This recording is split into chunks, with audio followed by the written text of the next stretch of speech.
Bom dia, hoje eu tô de máscara, vou até tirar a máscara aqui para facilitar. Hoje a gente vai fazer uma coisa um pouco diferente aqui no canal.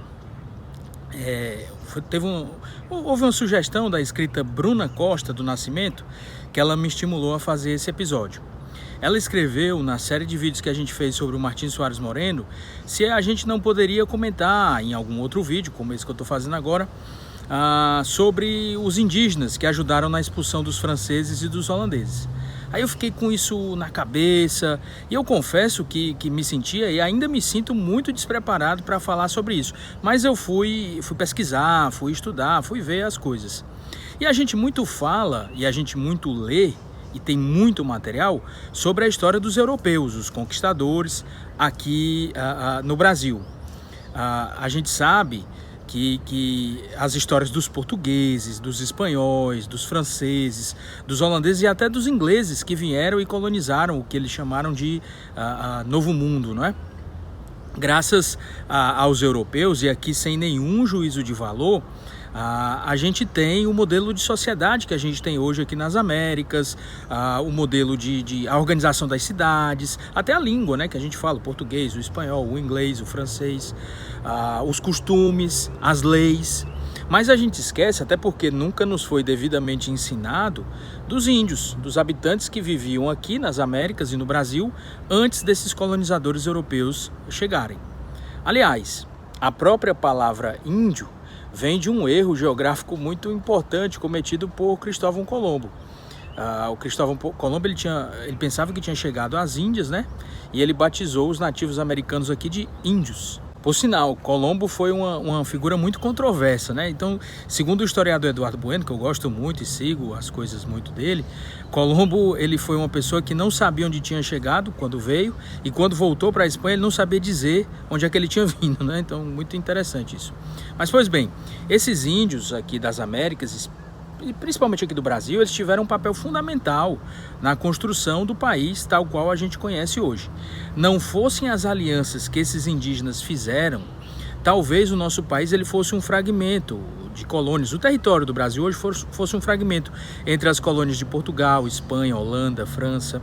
Esses nativos eles tiveram um papel fundamental nessa história, e é isso que a gente vai tentar conhecer e entender um pouco mais nesse episódio. Então vamos lá, vamos tentar conhecer essa história dos índios aqui no Brasil e da aliança deles com os portugueses e com os holandeses. Vamos lá!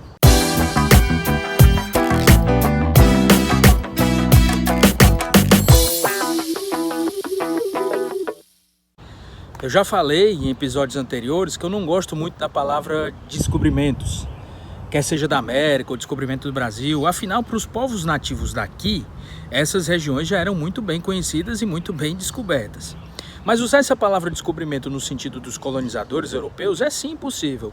Afinal, naquela época, esses dois mundos totalmente diferentes e isolados por um oceano, eles estavam se encontrando e se conhecendo a partir do período dessas grandes navegações. Mas essa palavra descobrimento mostra também que a história, muitas vezes escrita no contexto de vencedor-vencido, acaba por esquecer ou até romantizar fatos que aconteceram e que foram muito, mas muito importantes mesmo para a construção de todo o contexto. Então eu comecei a estudar sobre esse tema e fazendo perguntas simples, que eu não consegui, sinceramente, achar respostas. E mesmo naquelas que eu achava respostas, as respostas não eram simples nessa história. Mas a gente vai tentar descobrir aqui, nesse episódio, o que houve e como que foi essa relação desses índios aqui da região leste da América do Sul, aqui do Brasil. Não vou falar de incas, nem de astecas, nem de maias, vamos falar dos índios aqui. Então, por exemplo, a primeira pergunta que eu me fiz é quantos índios havia no território que hoje chamamos de Brasil antes desses europeus chegarem. Então essa é uma pergunta básica, pelo menos para mim era uma pergunta básica, mas foi de difícil resposta. E, sinceramente, não tem consenso. Há pesquisadores que falam em 8 milhões, como por exemplo o Alfred Kroeber, e outros pesquisadores que chegam a 40 milhões de índios, como Paul Rivet. E havia, segundo esses pesquisadores, uma diversidade étnica, muitas tribos, muitos povos indígenas.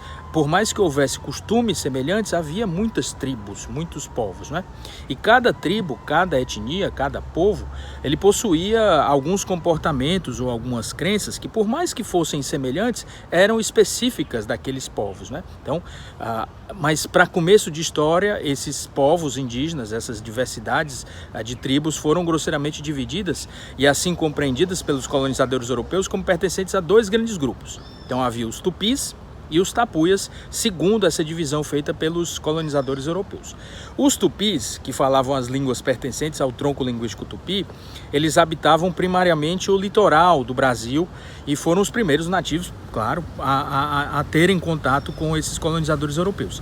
Esses povos tupis, eles viviam geralmente em aldeias pequenas, eles habitavam grandes casas coletivas, que eram chamadas as malocas, e eram dispostas em torno de essas casas, em torno de uma praça central, que era reservada à vida religiosa e alguns rituais.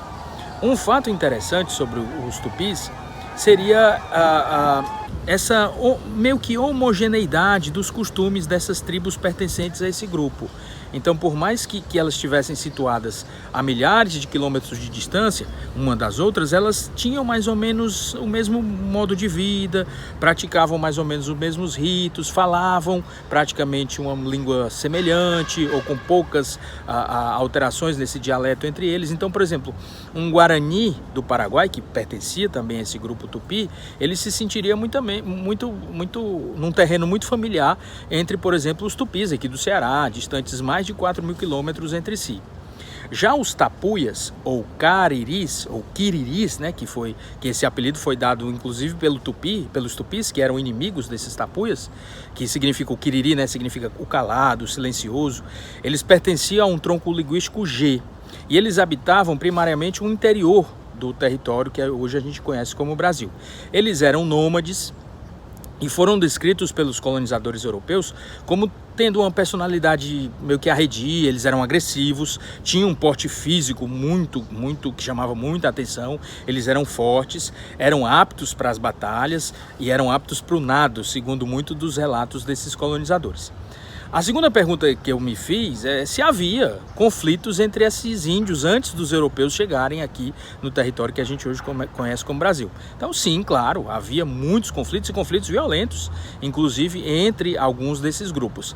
E esses conflitos eles se davam por vários motivos, segundo vários pesquisadores. Os principais eram o território, alimentos, e às vezes as vinganças, as vendetas, né? E para um soldado indígena morrer numa dessas batalhas, principalmente essas batalhas de vingança, era algo que não era muito digno, mas ser capturado e ser morto num ritual antropofágico era algo para se ter orgulho. Aliás, esses rituais antropofágicos, eles chocaram a princípio muitos desses colonizadores europeus. Muitos desses rituais, que eram semelhantes entre essas tribos tupis e até as tribos cariris também, esses rituais foram descritos com precisão em alguns livros, e até a história do Hans Staden, que era um europeu da região onde hoje é a Alemanha, mais ou menos ali, que veio ao Brasil. Ele foi capturado junto com outros índios e ele estava marcado para morrer num desses rituais antropofágicos. Esses rituais é interessante porque eles demoravam semanas, porque eram de acordo com o calendário lunar, né? Não era a pessoa ser capturada e ser morta, não. Então ele sobreviveu por ter feito amizades com os líderes da tribo, e ele escreveu detalhadamente como seria a morte aplicada nesses rituais, até porque rituais sagrados, né? Até porque ele viu os outros guerreiros que foram capturados com ele morrerem antes dele. Então esses cativos eles seriam muito bem tratados por semanas. Muitas vezes eles viviam soltos na aldeia porque eles não tinham interesse de fugir, né, esses cativos, porque era uma honra para eles morrer daquele jeito. Eles eram bem alimentados, alguns desses cativos teriam até o privilégio de dormir com as índias da tribo que os havia capturado, né? Mas quando chegava a próxima lua cheia, eles eram pintados, adornados com penas, amarrados, e entravam no ritual naquela praça central da aldeia, em torno das malocas. Essa entrada era uma entrada triunfal. Então os índios eles fariam danças, e o guerreiro mais forte da tribo, ele golpearia a cabeça desse prisioneiro com um instrumento de madeira que era considerado sagrado. Esse instrumento era considerado tão sagrado, que ele era guardado pelo próprio pajé lá nas coisas do pajé, né? Então depois de morto, o corpo desse guerreiro era esquartejado e era comido. O sangue era destinado às crianças e às mulheres, e o cérebro, que era a iguaria mais importante, era destinado aos guerreiros que haviam capturado o morto, né? E ao pajé. Pois bem, tem um filme que mostra muito bem esses rituais. Eu vou colocar alguns trechos desse filme aqui para vocês verem agora.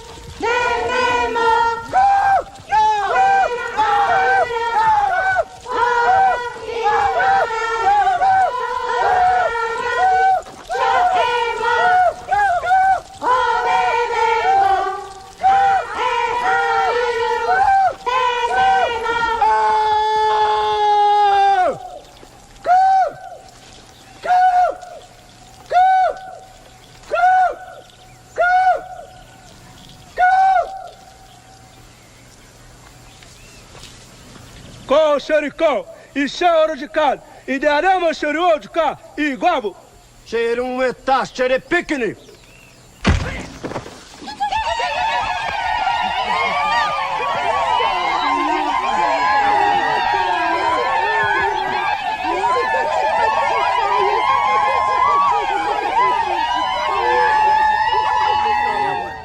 Uma outra pergunta que eu me fazia é: e quando os europeus chegaram? O que foi que aconteceu com esses índios, com essa relação? Então, os primeiros momentos aqui da colonização portuguesa do Brasil, eles são marcados pela curiosidade, né? Assim, eram dois povos que estavam se encontrando, isolados por um oceano, falavam línguas, tinham costumes diferentes. Então, essa curiosidade foi a primeira impressão que ambos os povos tiveram. Então, os primeiros contatos com os indígenas e essas primeiras impressões, elas foram detalhadamente escritas, por exemplo, na carta de Pero Vaz de Caminha, a Dom Manuel I. Essa carta, que está disponível na internet, aí vocês podem baixar, vou colocar o link na descrição dessa carta, é fantástica essa carta. Ela relata esses habitantes, esses índios da terra que hoje a gente conhece como Brasil, como tendo boas feições, robustos, eram limpos, bem cuidados, depilados, gente inocente e confiante. E tem também nessa carta o reconhecimento dessa região litorânea com vistas às riquezas que poderiam ser extraídas daqui, principalmente o pau-brasil, né? Então esses portugueses da esquadra de Cabral, eles avistaram essa abundante presença do pau-brasil, que marcou esse primeiro ciclo econômico aqui do Brasil, principalmente com as feitorias, que eram mais associadas ao escambo, né? Era a troca de espelhos, pentes, objetos e tal, com esses nativos que, em contrapartida, com esses índios, né? Que, em contrapartida, eles ajudariam na derrubada e no transporte dessas toras para os navios. Nessas feitorias, os portugueses e os franceses, que também fizeram feitorias aqui no Brasil, porque tinha até aquela célebre frase do Dom Francisco I, que queria ver o testamento de Adão, onde é que ele tinha dividido o mundo entre portugueses e espanhóis. E os franceses, eles vinham aqui em busca do tal do Bois de Pernambuco, que era o pau-brasil mais nobre e tal.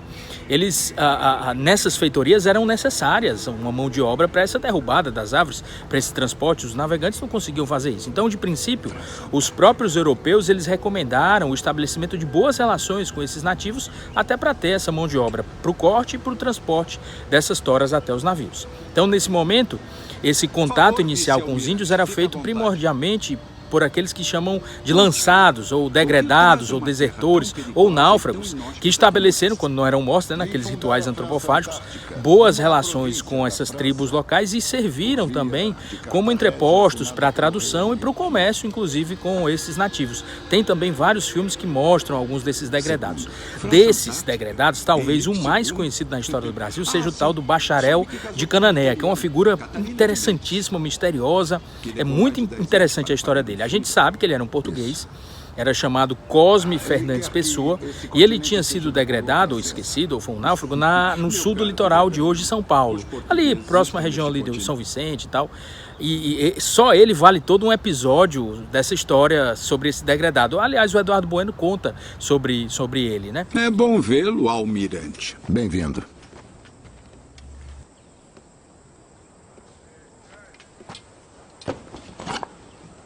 Ah, o senhor recebeu as coisas.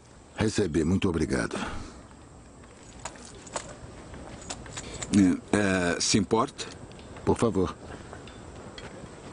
Tenho pensado muito sobre a sua expansão no Brasil. O país foi chamado assim pelo pau-brasil que já havia sido encontrado no leste da Índia. Já estive lá, eu vi. E quando os portugueses viram uma árvore similar aqui? Eles homenagearam essa antiga árvore. A pessoa que controla o pau-brasil controlará o país. E pelo que sei, os portugueses controlam grande parte. Verdade. Mas são vulneráveis. Há um estoque de pau-brasil não muito longe daqui, com apenas um pequeno grupo de soldados o protegendo. Pode ser seu.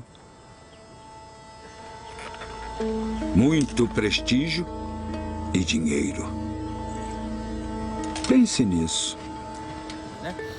Mas nessa fase também houve uma presença francesa muito importante. E a presença francesa, os franceses, eles garantiam uma certa autonomia entre os índios no que se referia a negociações e alianças.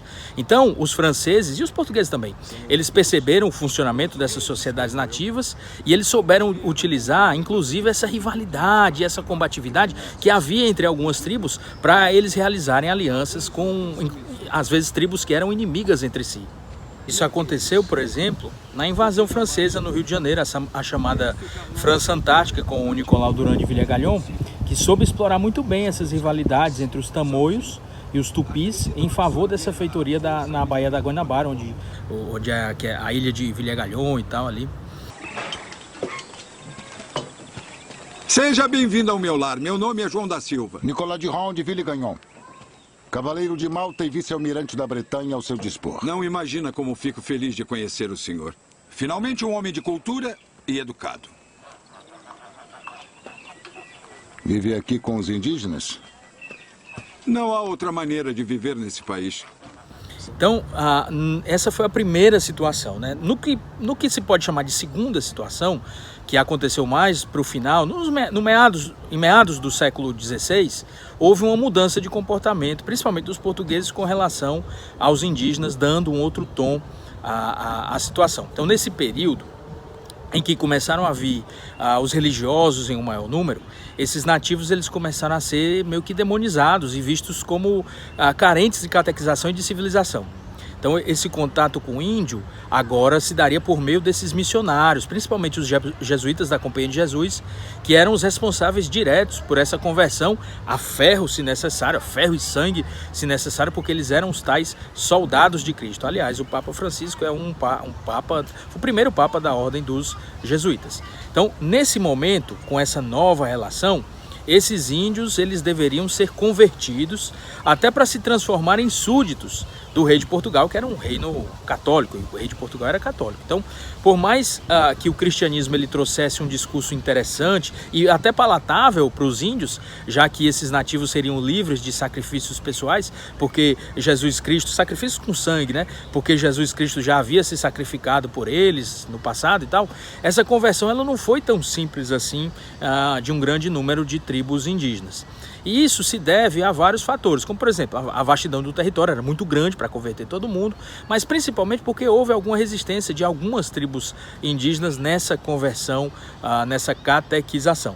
Então, nesse momento, houve um novo entendimento e até houve leis portuguesas que foram criadas que garantiam aos colonizadores, a esses colonizadores portugueses, não é nem escravidão, mas uma servidão daqueles índios que não se convertessem, por exemplo, ou que não aceitassem essa catequização. Então esse período foi conhecido como o período dos índios amigos e dos índios inimigos. E aqui não havia distinção por tribo, não era a tribo amiga, não, a distinção era unicamente pela conversão. Então se um índio se convertesse, era pertencente a uma tribo amiga. Se a tribo não se convertesse, era a tribo inimiga.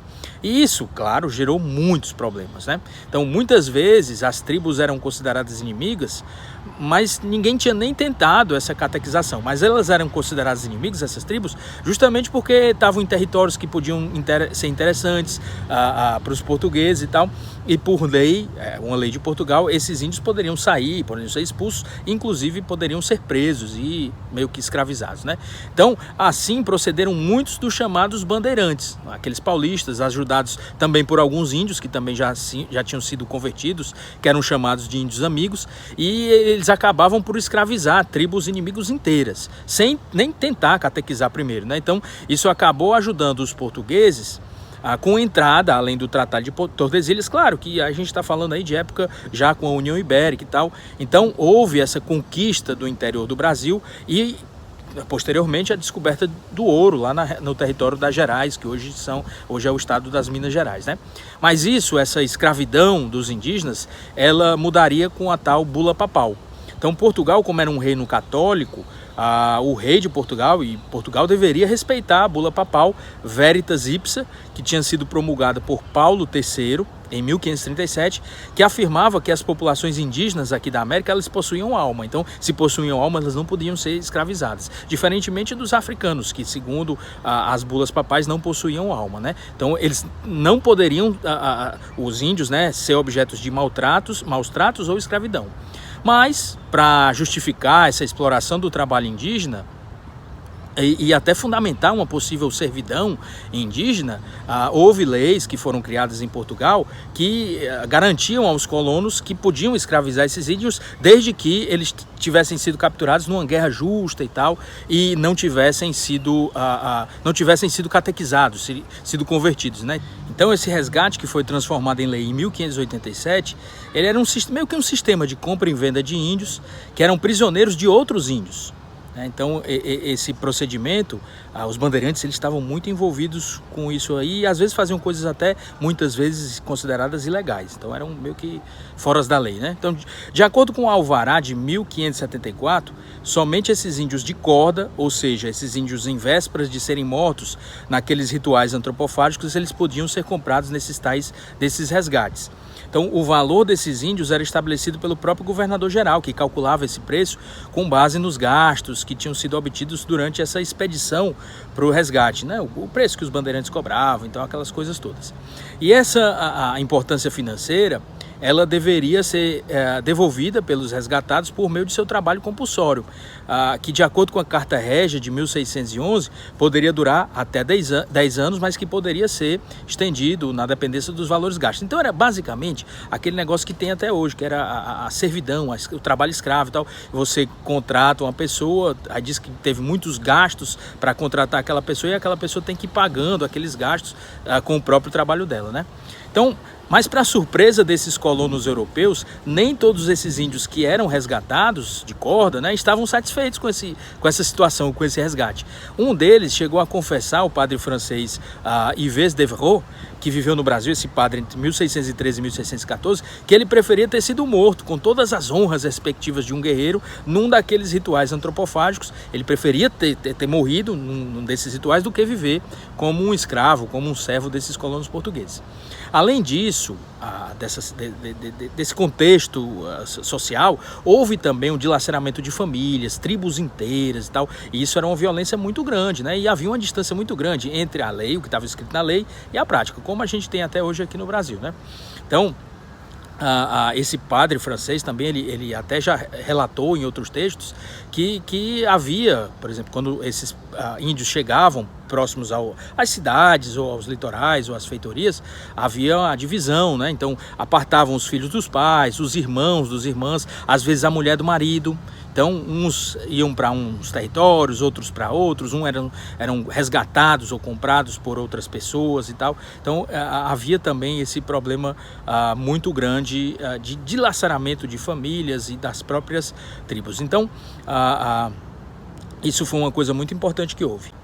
Já os descimentos, eles eram deslocamentos dessas tribos indígenas para outros lugares.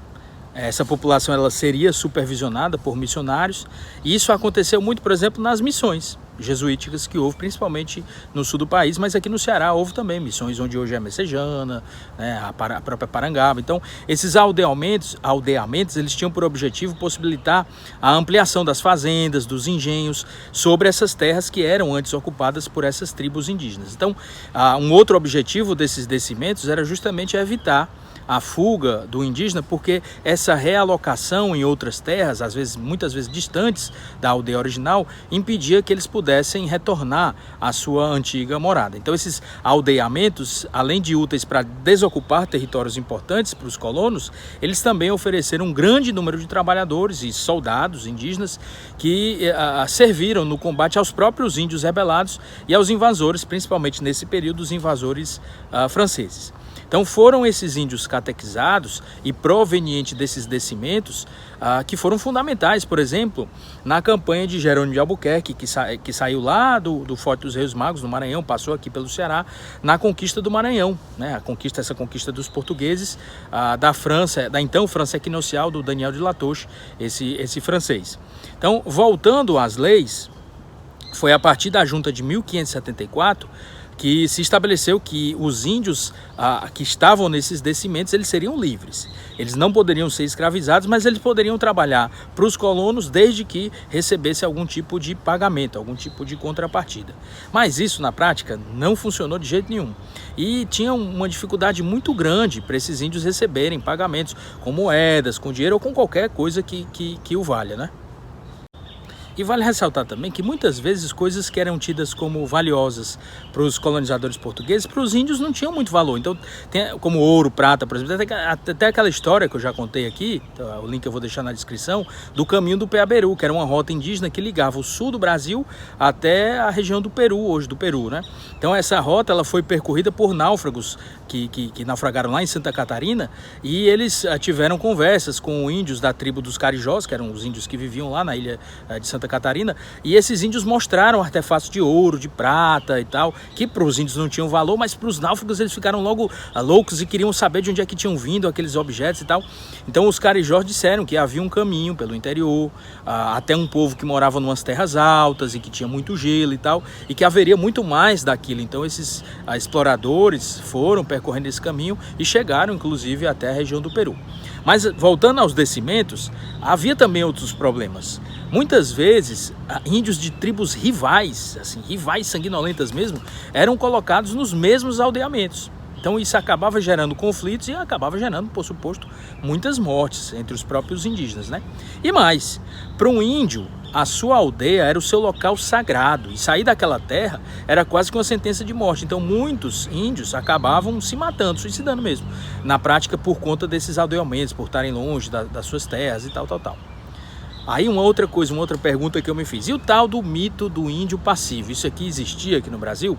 Então, na história do Brasil, há muitas vezes esse romantismo dos índios, que seriam pacíficos e tal. Alguns até eram, como por exemplo os carijós que eu falei há pouco, mas outros não. Os cariris eram bem violentos. E há essas perspectivas dualistas que colocam os índios diante desse dilema de se submeter ao colonizador, que era mais forte, tinha mais armas e tal, ou resistir a essa aculturação e acabarem sendo exterminados. Como sabe a nossa língua? Os brancos vieram para nossa terra há muito tempo. Os jesuítas. Nos ensinaram o português e também ensinaram como odiar nossos deuses. Os espíritos. Depois vieram os normandos e ensinaram o francês. Mas foram embora porque não acharam ouro. Então fomos atingidos. Os espíritos soltaram sua fúria em nós, matando minha família. Tivemos que fugir. E Pailô abrigou os sobreviventes. Então, dito isso, essas relações entre esses indígenas e os portugueses, elas não eram constantes. Então, essa fronteira que dividia as tribos amigas de tribos inimigas era muito tênue. Então, acordos satisfatórios, uma nova legislação que causasse desagrado, ele poderia transformar radicalmente essas relações. Então, o relacionamento entre esses índios e os colonos nos séculos XVI e XVII é marcado primariamente pela inconstância. Às vezes era bem tranquilo, às vezes não era tão tranquilo assim. Então, muito desse mito do índio passivo, ele não aconteceu, né? Não aconteceu porque, primeiro, houve esse ato de invasão do território que era deles, dos indígenas, por esses colonizadores portugueses, espanhóis, franceses. Houve a escravidão, houve a expulsão da terra natal dele, a aculturação que atingiu severamente a espiritualidade, tá, por conta da catequização, e a catequização era uma condição sine qua non à continuidade dessa relação, né, entre os índios e os portugueses. E com essa catequização não podia ter mais os pajés, não podia ter mais aqueles rituais de antropofagia, não podia ter mais a poligamia. Então isso não foi muito facilmente assimilado por muitos desses povos indígenas, e como resposta a isso a gente tinha as revoltas, as fugas e até essas muitas mortes nesses aldeamentos, nessas missões. Então o primeiro levante conhecido aqui no Brasil, levante indígena, aconteceu no Recôncavo Baiano em 1554, entre os tupinambás e os portugueses, e durou 2 anos. Esse embate, ele se deu porque esses indígenas, os tupinambás, eles estariam atacando engenhos e fazendas com o objetivo puro e simples de recuperar um território que era deles, antes dos portugueses chegarem.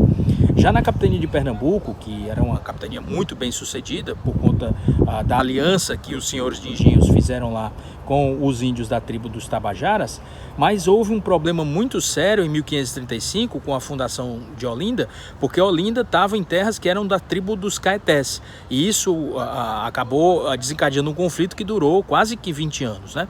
Então é desse conflito que em 1555, em meio a uma revolta, os Caetés eles submeteram a um ritual antropofágico os náufragos de uma caravela portuguesa, dentre eles o ouvidor geral do Brasil e também o primeiro bispo do Brasil, o tal do Dom Pedro de Fernandes Sardinha. Daí que tem aquela expressão, né, que até hoje é utilizada, ele nadou e morreu na praia, né, porque eles nadaram e quando chegaram na praia foram capturados pelos Caetés e que acabaram matando eles no ritual antropofágico. Em 1560 aconteceu o levante dos Tupiniquins, que antes estavam do lado dos portugueses contra outros índios, mas agora se rebelavam contra os próprios portugueses por essa condição que eles estavam de aldeados. Então eles mataram muitos colonos, eles queimaram muitos engenhos e tal na capitania de Ilhéus, onde hoje é Ilhéus, né? Então houve muitos outros embates entre indígenas e portugueses. E ainda que os conflitos terminassem com a derrota indígena, na grande maioria das vezes, até pela disparidade das armas, é importante perceber que houve, por conta desses conflitos, as epidemias que foram trazidas pelos europeus e que os indígenas não tinham imunidade contra aquelas doenças. Então houve uma diminuição muito importante dessa mão de obra indígena e que permitiria a continuidade da economia colonial e que favoreceu muito a vinda desses escravos africanos. Aliás, esses conflitos entre os indígenas e os portugueses foram uma das principais razões pelas quais Portugal e outros países da Europa foram em busca por escravos africanos que seriam desalmados, segundo a igreja, então poderiam ser escravizados.